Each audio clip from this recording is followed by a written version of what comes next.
Weekly pod listeners, thanks for tuning back in.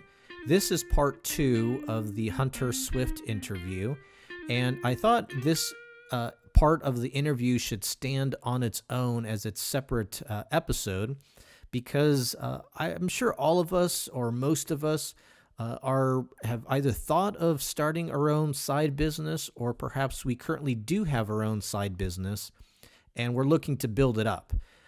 Hunter has demonstrated the ability to be successful in a side business and balance that out with the demands of his full-time job, as well as the demands of having a family and raising 3 kids.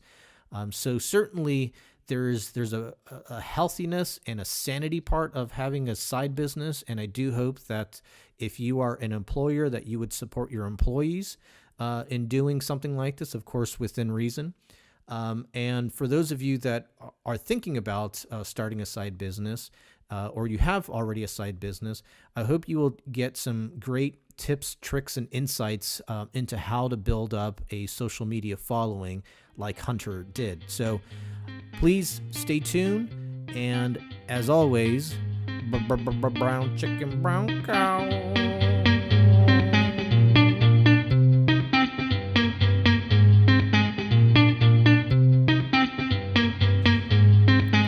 Welcome back to the Wisco Weekly podcast. We got Hunter Swift in the studio here. Hunter, by the way, your name is very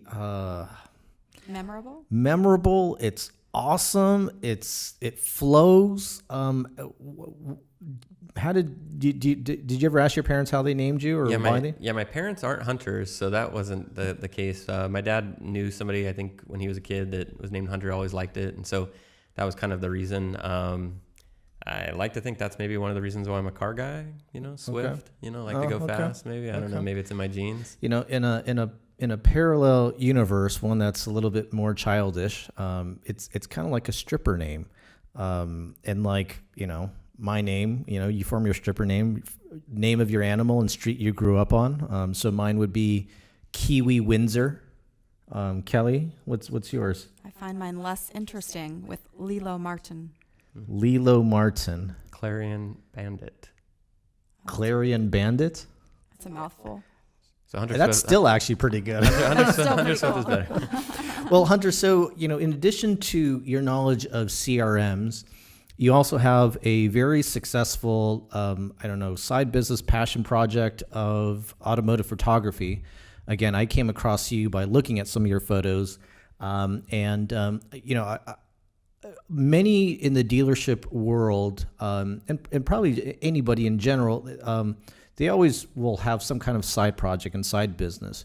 But certainly you've been able to demonstrate success in this element of being an automotive photographer. So would you mind just kind of sharing, what you do with your side business, and then, how you got to kind of where you are now? And just as, some statistical data here, on his Instagram, he has 20,000 or 20,500 ish followers on his Instagram. So share with us and our listeners here how you've been able to build up your listener base. Yeah, so I kind of got into photography around the time that I had my first a child. My oldest is 9, and I convinced my wife to allow us to buy a nicer camera so that we could take pictures and videos, and I could use it for other stuff.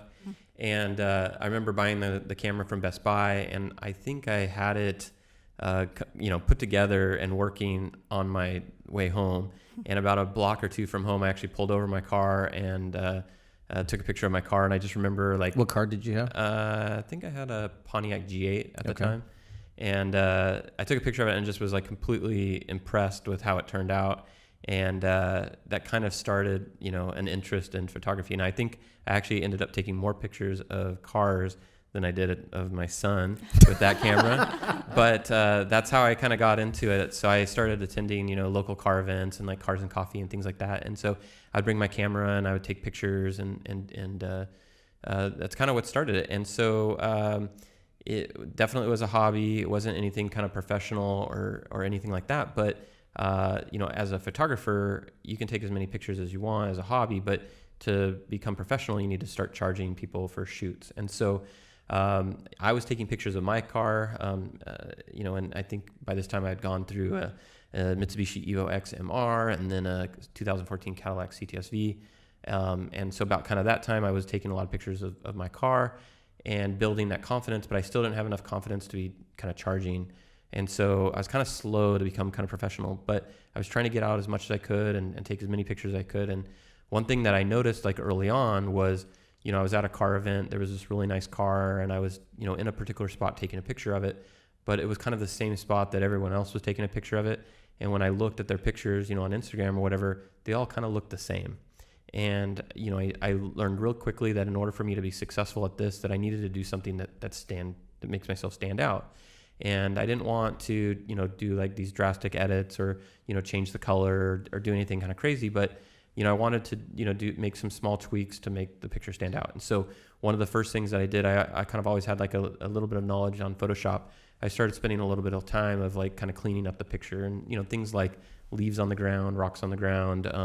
And then it ended up getting to taking reflections out of the car and people in the background and really becoming kind of creating this style where the focus is the car when you look at the car. Well, and that's certainly an art to do because I did have the chance to take a look at one of your Instagram live stories, and it was super interesting to see the before and after.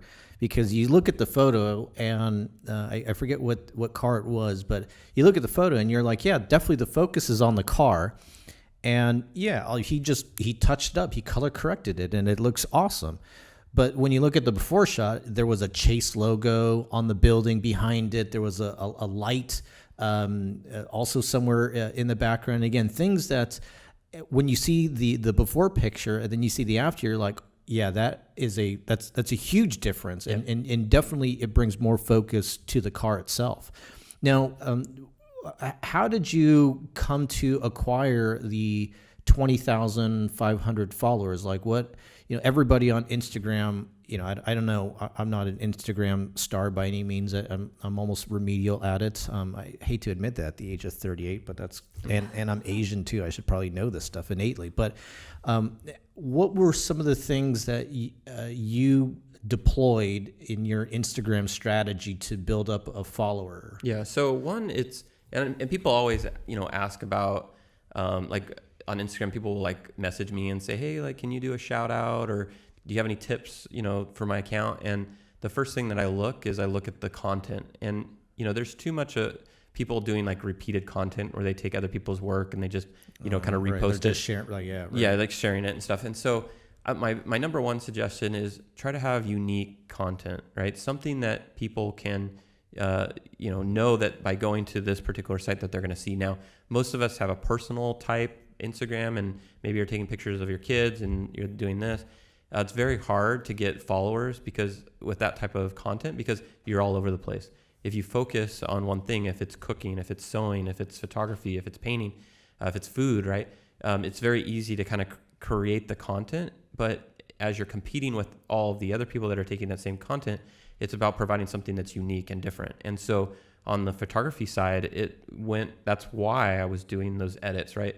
Or maybe getting in a different angle or doing different things or trying to do some rolling shots and having the car look like it's in motion and illustrate speed. So I tried to offer, different things. And the other thing too is I think that if somebody looked at my work that they might be able to recognize my work, but my pictures are not consistent in regards to a theme.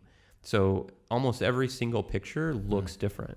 And so I want to make sure that the people enjoy my work. And so one of the things is just the time and the effort that I put into each one of these to really make it special. And how long does it take you to edit a picture on average? Yeah. So, I mean, anywhere between 20 to maybe 30 minutes, usually on just like an average photo. Okay. I mean, it could go up to an hour and a half. Now, if I'm at a car event and I see a car and I take a picture and I'm posting it, versus like a paid shoot, I'm still putting the same amount of effort into that editing because I feel like if I'm going to be putting something there with my watermark and my name and that's representing my brand, I want it to make sure that it looks great.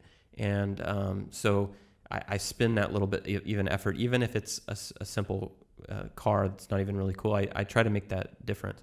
But the result of it is seeing, you're putting this content, maybe a different angle or, no distractions, and you're getting more likes. And, you send it to people who's, their picture, that, whoever owns the car, and you start seeing the comments that they're making, like, hey, this is the best picture I've ever seen in my car, or they're posting it on Facebook as their Facebook picture. And so that kind of allows me to kind of get my exposure out, right? So it's really easy to, as you're taking pictures of these people's cars, I mean, a lot of people are on Instagram now, is to tag the owner, and then now the owner is being notified.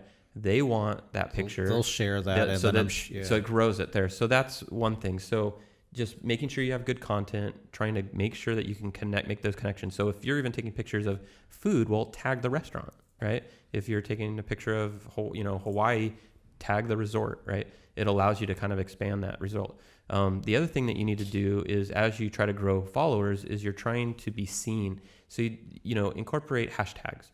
Hashtags are something that somebody might be searching, and if they search that it would come up. And so I try to use the same hashtags on the same picture every single time, so that I can be consistent, so that I know if I have a variable, if I have a picture that all of a sudden has a whole bunch of likes, I know it's the picture and it wasn't necessarily the hashtag. If I use a particular hashtag and just happy to get lucky that day, I don't know. So I use hashtags of what people might be looking. So if I'm taking a picture of a Porsche, I'm going to be definitely, doing the Porsche, the make, the model. Wait, I don't know if I necessarily follow that. So you take a picture, you get, let's say, 500 likes, and you use a set of hashtags, let's say on a Porsche 911 GT3, and you also then take a picture of, let's say, of a Ventador, and you get, I don't know, is 500 a lot? Is that a little? Yeah, okay. Anything over 100 is nice. Okay, so let's say for the Aventador you get 150,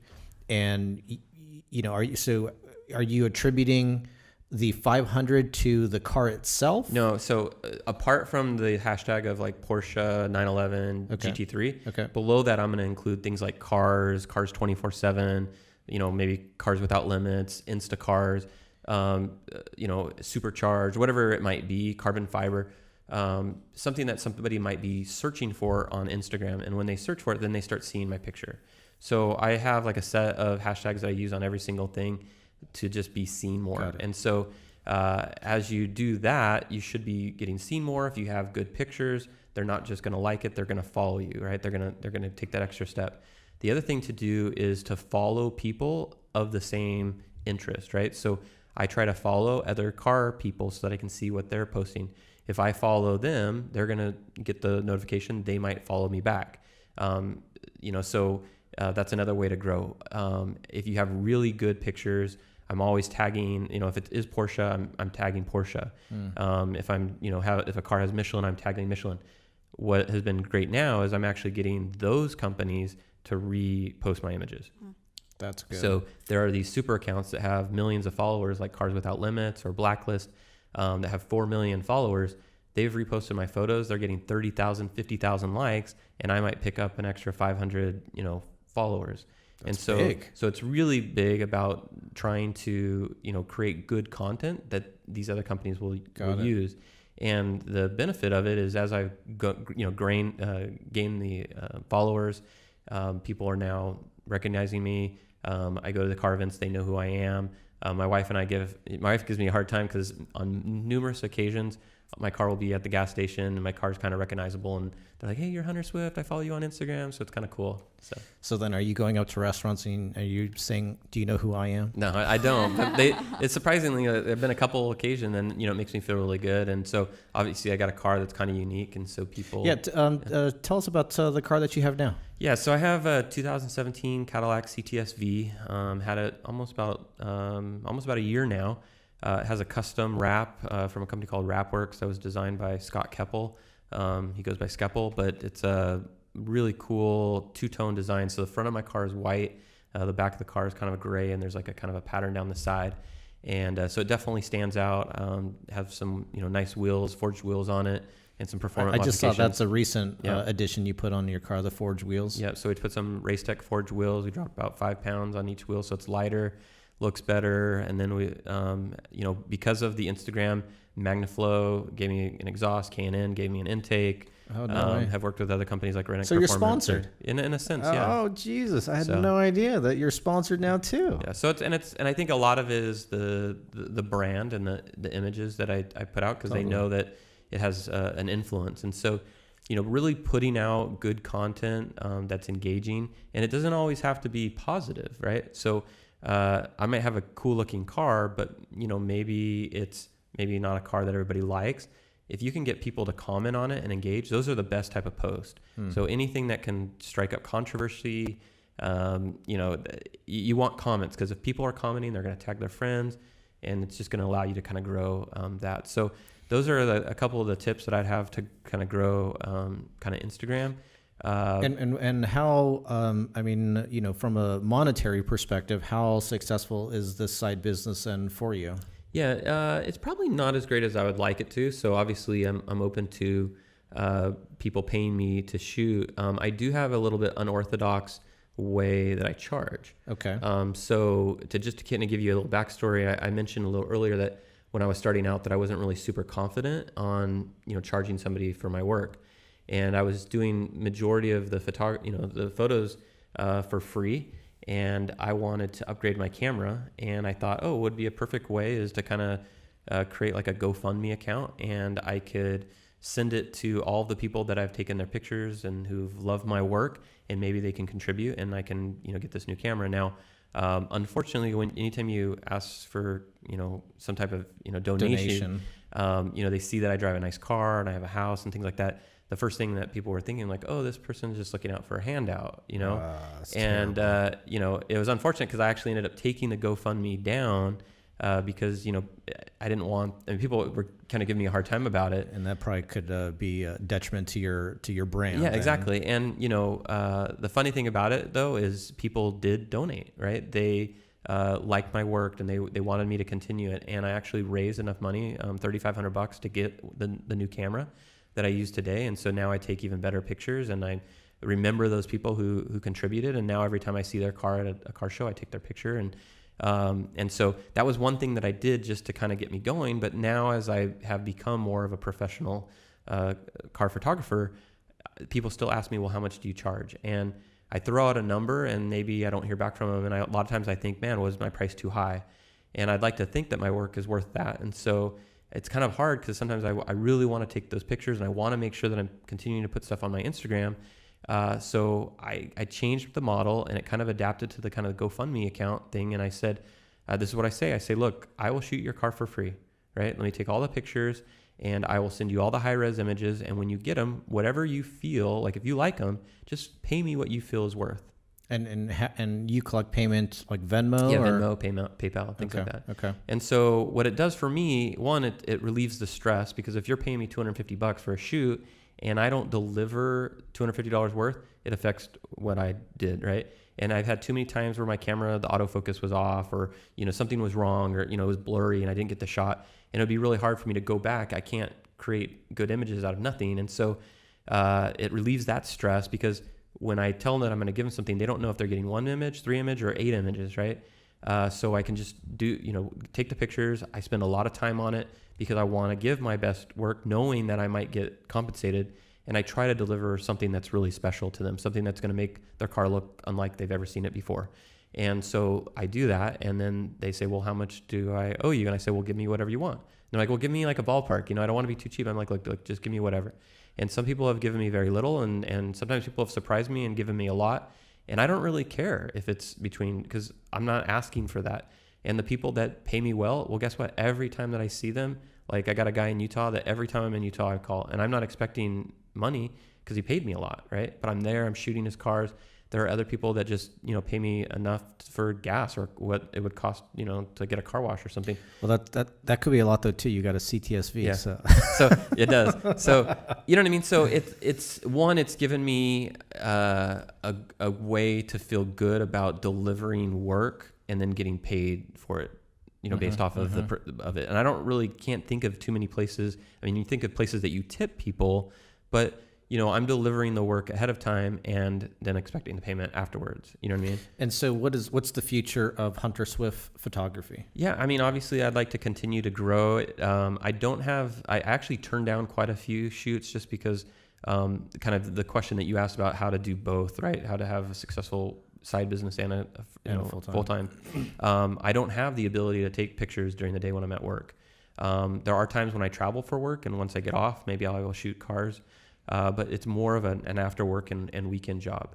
And even sometimes after work is dependent on my family, right? So I do actually a lot of night photography. So if you look through my feed, a lot of night photography, because of the fact I can have dinner with my kids, I can put my kids down, and then my wife can watch some show I don't want to watch, and I can go out and I can shoot some cars at night. And so there's a technique called light painting where I do a 30-second exposure and leave the lens open and walk around the car with a light and take like 8 exposures and put them into one. And so that's one of my look. And then the other one is always driving with the camera in my car. I'm fortunate enough to live in Southern California where there's nice cars on the road all the time. You never know what you're going to see. And so I do take a lot of cars while driving, or a lot of pictures while driving. Interesting. Multitasking in the car. I do. It's not Men safe. can multitask, Kelly. That's amazing. Yeah. Some. It's not safe. I don't advise anyone to do it, but normally on a rolling shot, again, it's a You got right hand on the steering wheel, left hand. So actually on an SLR, you hold the camera with your right hand. That's where the trigger is. True. So I'm holding. I have a camera, by the way. I guess maybe I shouldn't state that because then I look such a buffoon. But well, hopefully I'm giving you some tips to better your photography. But yeah, I hold on the steering wheel with my left hand. I look straight the whole time. And I take the camera, I cross it across my body, and I shoot pretty much without even looking.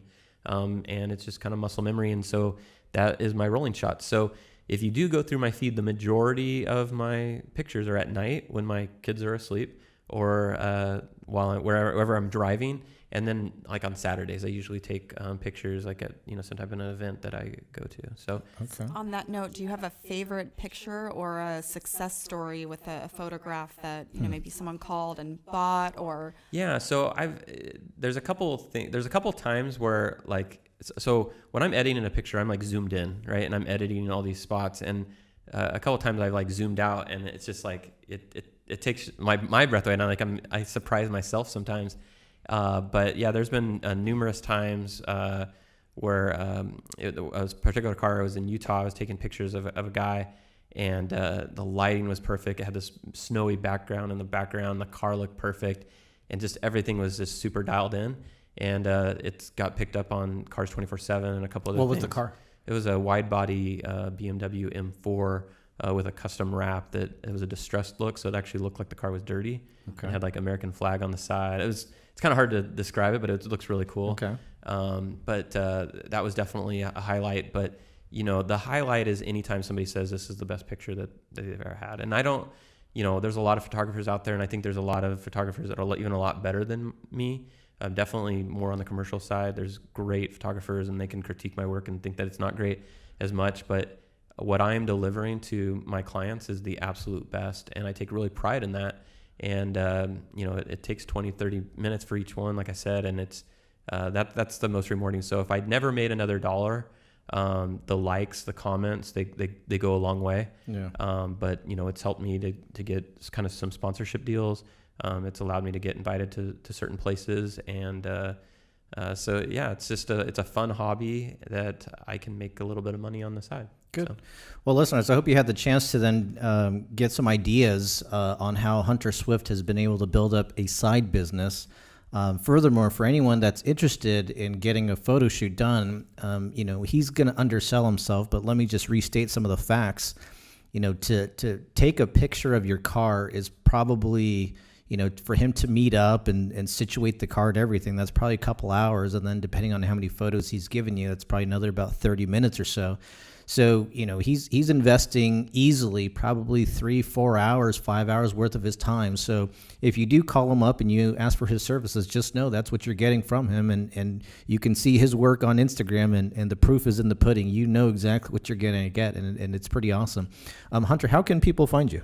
Yeah, so the thing that we've been talking about a lot is just Instagram. I'm just at Hunter Swift, one word. I'm on Facebook, Hunter Swift Photography, and I'm on LinkedIn as well. Okay. And I think you had mentioned to me your son, this is the 9-year-old. Yep.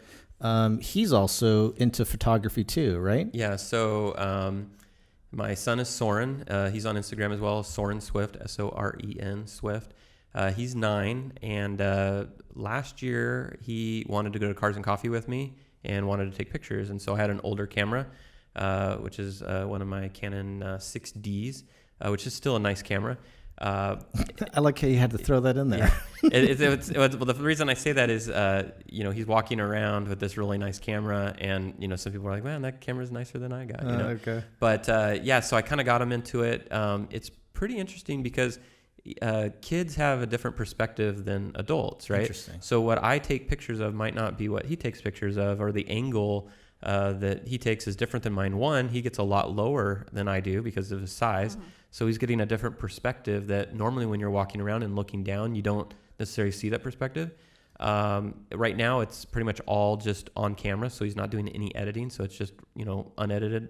But he's got a good eye, and he's not afraid to get in front of people and take a picture. And he's already been recognized by a couple other people in the industry who have reached out to him. And so it's kind of a really cool thing to see him kind of follow in your footsteps. That's fantastic. I think eventually I'm going to get to a point where I'm going to forget focusing on myself and start, focusing on my son's growth. Yeah. And so it's been very rewarding to see him have a passion in something that, we can both share.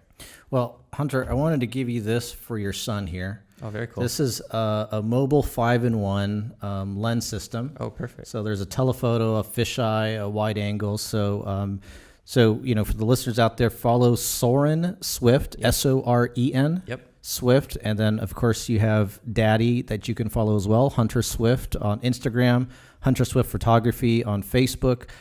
Hey, Hunter, thank you very much for your time and for lending your expertise to the listeners out there who I really wanted to share because I don't think anybody else is talking about how dealerships handle customer information. And certainly when it comes to the customer experience, having that data is so important. And so thank you for your insight. And then also thank you for sharing how you've been able to build up your business. So I appreciate it. I hope you'll come back to the show. Yeah, anytime. Okay, great. That's it for this episode of Wisco Weekly. Tune in next week. And as always, please like, review, and subscribe. Follow us on Facebook. We're also going to be doing a session here pretty soon of taking in some calls where Kelly and I we'll do some consultations for you. So that will always be interesting to hear Kelly's take on some of this car advice. On behalf of myself and Kelly, thanks for tuning in. We'll see you next week.